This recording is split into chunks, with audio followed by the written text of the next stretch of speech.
සුබ දවසක් යාළුවනේ. ඉතින් කොහොමද ඔයාලට? ඔයාලා දන්නවද මේ මොනවද කියලා? මේ තමා දැල් හොඬ. මෙයාලා නම් ඕනෑම ආධාරකයක් දිගේ වැඩෙන වැල් විශේෂයක්.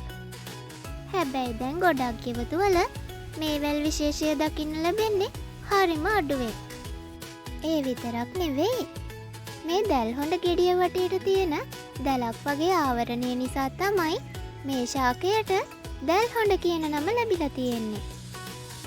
මේ දැල් ආවරණය මල් පිපෙන අවදියේ ඉඳලම අපිට දකින්න පුළුවන්.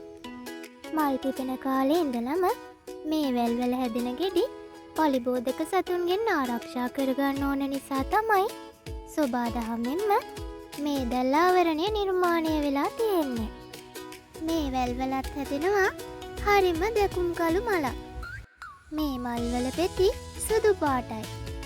ඒ වගේම මේ මල්වල මැද කොටසේ රේණු වගේ පේන දම් පාට ව්‍යුහයකුත් තියෙනවා. මේ මල්වල පෙනුම ටිකක් ෆැෂන් ෆෘට් වැල් වල හැදෙන මලටත් සමානයි. මේ වගේ හැදෙන කොළ බූව සහිතයි. හැබැයි විෂ සහිත නෑ.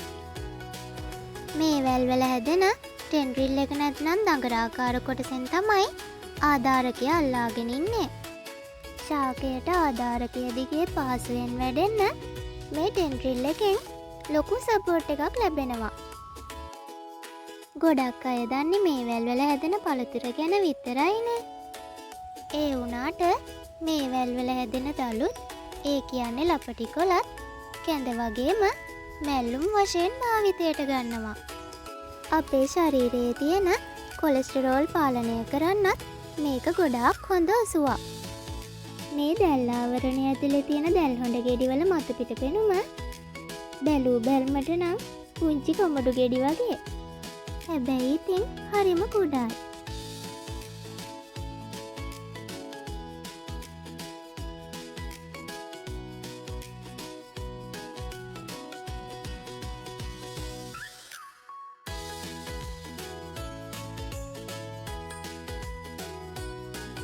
මේ ගෙඩි හොඳින් මිදුනම නම් තැඹිලි පාටයි. මේ වගේ මදයක් ෆැෂන් ෆෘට් ගෙඩිවල වගේමයි. මේ තියෙන්නේ ඒ වගේ ලාවට ඉදුණු ගෙඩියක්. ඔයාලත් දැල් හොඬ කාලා තියෙනවා නම් ලයික් එකක් දාන්න.